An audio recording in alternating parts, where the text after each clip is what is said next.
네, 반갑습니다. 커피아즈입니다.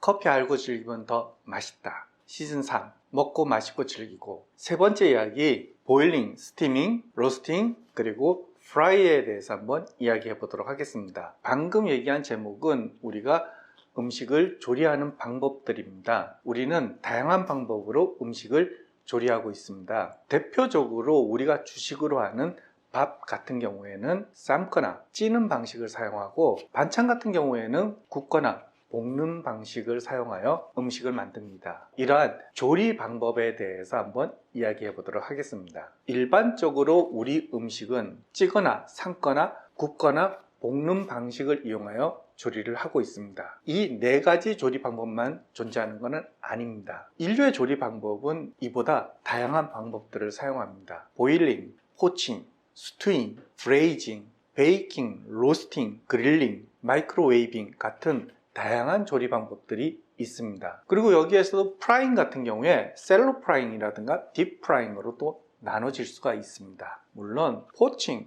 스튜잉, 브레이징을 보일링이라고 통칭하기도 합니다. 베이킹과 그릴링을 로스팅 범주에 넣기도 합니다. 각 조리 방법에 대해서 한번 이야기해 보겠습니다. 먼저 보일링이라는 것은 물이나 육수 혹은 우유를 끓이는 방법으로 하는 조리법입니다. 보일링은 연료를 경제적으로 사용하며 특히 육수의 맛이 좋아지는 특징이 있습니다. 여기에 안전하고 간단하며 음식의 영양가를 유지하는 특징도 가지고 있습니다. 하지만 조리 시간이 상대적으로 오래 걸리고 식재료의 모양이 좋지 않고 용해성 비타민의 손실도 가져오는 조리 방법입니다. 우리나라 음식 조리에서 보면은 국 같은 것이 보일링이라는 방법을 사용을 하고 있습니다. 다음으로 포칭이라고 있는데, 포칭은 데친다는 뜻입니다. 끓기 전 온도의 액체에 짧은 시간 동안에 식재료를 담궈서 조리하는 방식입니다. 이 데치기는 음식을 간단하게 만들 수 있지만은 조리를 위해서 요령이 필요하고, 그리고 다량의 음식을 조리하기 위해서는 적합하지 않은 방법입니다. 우리나라에서는 나물을 보통 이 포칭이라는 데치는 방법으로 많이 조리를 합니다. 그리고 서양 요리에서는 수란이 이 포칭이라는 방법으로 조리를 하여 만드는 음식입니다. 그리고 조림을 의미하는 스튜잉은 오랜 시간 끓여서 질긴 음식들을 좀 부드럽게 조리하는 방법입니다. 특히 장시간 조리를 하기 때문에 화력이 특별히 강하지 않아도 조리를 할 수 있는 방법입니다. 그리고 다량의 음식을 조리할 수 있는 특징도 가지고 있습니다. 조리 시간이 긴 단점도 있습니다. 스튜잉의 대표적인 요리는 프랑스식 생선 요리인 부야베스, 라따뚜이 같은 음식이 있으며, 헝가리의 비프 스튜인 굴라시도 스튜잉이라는 방법으로 조리를 하는 대표적인 음식입니다. 브레이징은 우리나라 말로 삶는다는 건데요, 조리 도구에 액체와 함께 식재료를 넣고 뚜껑을 닫고 오븐이나 불로 요리를 하는 방법입니다. 식재료의 풍미와 영양가가 유지되며 메뉴에 다양한 표현이 가능한 조리법입니다. 일반적으로 음식을 끓이는 보일링과의 차이점은 뚜껑을 여느냐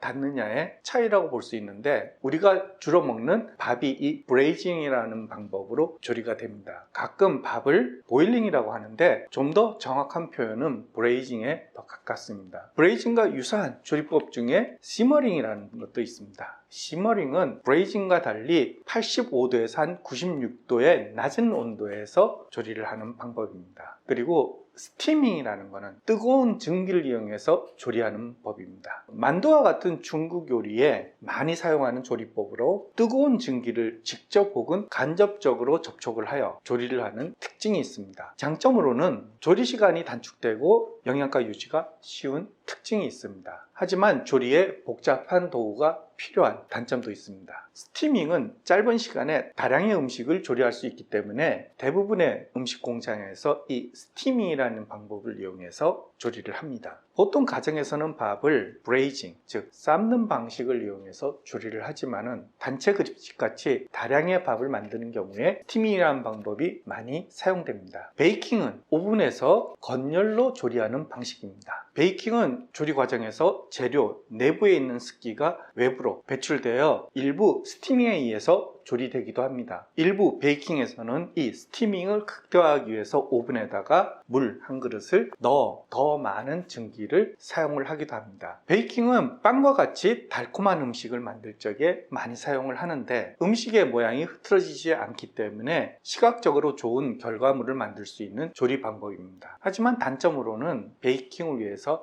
다량의 많은 에너지가 사용됩니다. 로스팅은 오븐이나 불 고챙이를 이용하여 건열로 조리하는 방식입니다. 로스팅은 베이킹과 굉장히 유사하지만은 베이킹은 대류열을 많이 사용하고 로스팅은 복사열을 더 많이 사용하는 특징이 있습니다. 이 로스팅은 고기와 가금류 조리에 매우 적합하며 조리 후에 독특한 풍미와 육즙이 내부에 가두어지는 특징이 있습니다. 로스팅도 베이킹과 같이 에너지 손실이 많은 조리법입니다. 그릴링은 로스팅에 비해 복사열을 더 많이 사용하는 조리 방법입니다. 그릴링을 종종 브로일링이라고 부르기도 합니다. 하지만은 그릴링과 브로일링의 가장 큰 차이는 그릴링은 여론이 바닥에 그리고 브로일링은 여론이 위에서 나오는 특징이 있습니다. 두 방법 모두 200도 이상의 열로 조리를 합니다. 그릴링, 브로일링 모두 조리 시간이 짧기 때문에 음식이 타지 않게 조심을 해야 합니다. 프라잉은 기름을 이용하여 조리하는 방식입니다. 일반적으로 소량의 기름을 사용하는 경우에 셀로 프라잉이라고 그러고 다량의 지방으로 조리하는 경우에 딥 프라잉이라고 합니다. 기름의 높은 온도를 이용하여 조리하기 때문에 조리 시간이 상대적으로 짧습니다. 그리고 용해성 영양소의 손실이 없는 특징을 가진 조리법입니다. 셀로 프라잉, 즉 프라이팬에 의한 조리는 서양 요리라든가 아니면 중국 요리에서 많이 사용하는 방법입니다. 그리고 딥 프라잉은 조리 시에 강한 열로 인해 표면이 보호되어 내부의 수분과 영양소의 손실을 방지하는 그리고 그 형태를 잡아주는 특징이 있습니다. 특유의 바삭바삭함과 촉촉함으로 인해 대부분의 음식을 맛있게 만드는 조리법입니다. 마이크로웨이빙은 고출력의 전자파를 이용해서 음식을 조리하는 방식입니다. 전자레인지는 식재료의 물 분자라든가 입자를 전자파로 강하게 마찰시켜서 열을 발생하는 방법으로 조리를 합니다. 대부분의 조리 방법들은 식재료 외부에서 내부로 열을 전달하는 방식을 사용하지만은 마이크로웨이빙 같은 경우에 내부에서 열을 자체적으로 발산시켜서 조리를 하기 때문에 식재료의 수분이 부족해지며 딱딱해지는 특징이 있습니다. 그래서 액체류를 데우는 용도로는 매우 훌륭한 조리 방법입니다.